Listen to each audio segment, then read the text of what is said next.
এই কাহিনীটি হচ্ছে ব্র্যান্ডন ব্যাকেট নামের একজন ভয়ানক স্নাইপারের। সে সমসাময়িক সময়ের সবচেয়ে বিধ্বংসী স্নাইপার ছিল, আর এটা কারোরই অজানা নয়। এজন্যই কিছু লোক ব্যাকেটের বিরুদ্ধে ষড়যন্ত্র করতে থাকে যাতে তাকে হত্যার দায়ে ফাঁসানো যায়। কিন্তু ব্যাকেটও ভালোভাবে জানে ওদের মতো লোকদের থেকে কিভাবে নিজের পিছু ছাড়াতে হয়। তাহলে চলুন শুরু করি স্নাইপার রিলেটেড আজকের এই অসাধারণ মুভির এক্সপ্লেনেশন। সিনেমার শুরুতে আমরা উইকি নামের একজন মেয়েকে দেখি, যে একজন কন্ট্রাক্ট কিলার। দিয়াজ নামের একজন রাষ্ট্রদূত দুই রাষ্ট্রের মধ্যে ভালো সম্পর্ক গড়ে তোলার জন্য আমেরিকায় এসেছে, কিন্তু সম্পর্ক ভালো হোক এই বিষয়টি সবাই চায় না। তাই কিছু লোক উইকির সাথে ডিল করেছে দিয়াজকে মারার জন্য। তো উইকি তার বন্দুকের নিশানা লাগায় দিয়াজের দিকে। দিয়াজ তার ভাষণ শুরু করবে, এমন সময় উইকি তার নিশানা বরাবর গুলি ছোড়ে। অবর্ত উইকির গুলি যেয়ে লাগে দিয়াজের মাথা বরাবর, সাথে সাথে সে মারা যায়।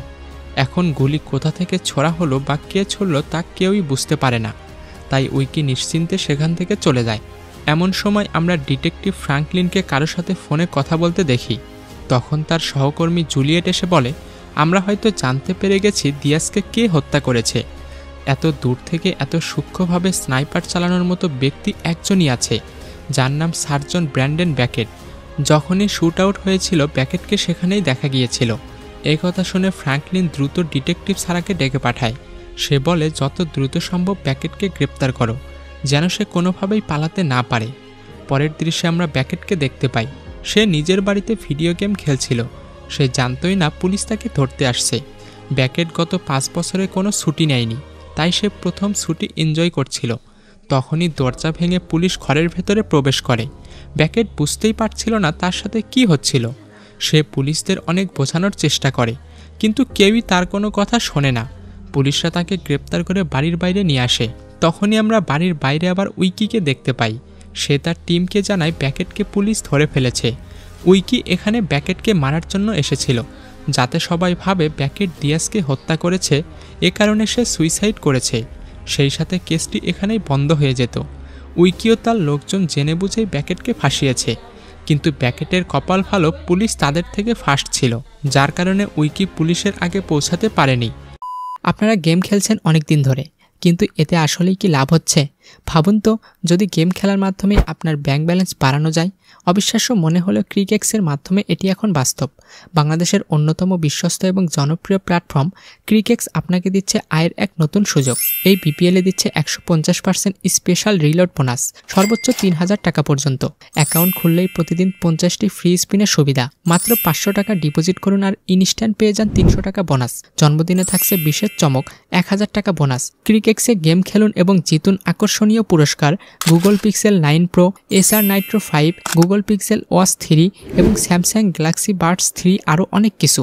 আপনার জেতা টাকা তুলুন নিরাপদ উপায়ে। বিকাশ, নগদ, রকেট উপায় এবং ভারতে ফোনপে, গুগল পে, ইউপে এর মাধ্যমে লেনদেন করুন দ্রুত এবং নিশ্চিন্তে।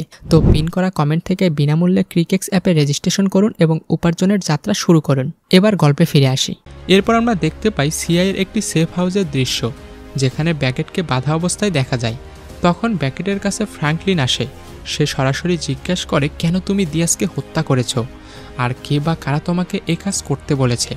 ব্যাকেট এখানে তার কোনো প্রশ্নের উত্তর দেয় না। একটু পর সে বলে, আমি কাউকে হত্যা করিনি। এরপর ফ্র্যাঙ্কলিন বলে, আমাকে দেখে কি তোমার 3rd ক্লাস পাগল মনে হয়? যেখানে ওই মার্ডার হয়েছে ওখানে তোমার ডিএনএ পাওয়া গেছে, তাই চালাকি অন্য কোথাও দেখাও, ভালো কিছু করতে পারবে। সেই সাথে তোমার পুরো ট্রাভেল হিস্ট্রি আমাদের কাছে আছে, যেগুলো তোমার দিকেই ইশারা করছে। আমি নিশ্চিত যে এই খুন তুমিই করেছো, কিন্তু আমার একটা বিষয় নিশ্চিত হওয়া দরকার, আসলে তোমার বাবাও কি এই ঘটনার সাথে জড়িত আছে? যদি থাকে তাহলে এখনই আমাকে বলে দাও, আর আমরা যদি তাকে ধরি তাহলে বুঝতেই পারছো তার সাথে কি অবস্থা হবে। এরই মধ্যে রোজেনবার্গ নামের এক ব্যক্তি সেখানে আসে। সে হোমল্যান্ড সিকিউরিটির জন্য কাজ করে। রোজেনবার্গও ব্যাকেটের সাথে কথা বলা শুরু করে। সে বলে, আমি ওদের মতো অন্ধ নই, এত দ্রুত আমি কোনো সিদ্ধান্ত নেই না।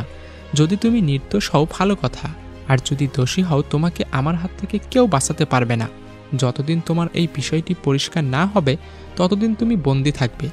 এসব শুনে ব্যাকেট বলে, আমি লিখে দিতে পারি আমি কোনো অন্যায় করিনি।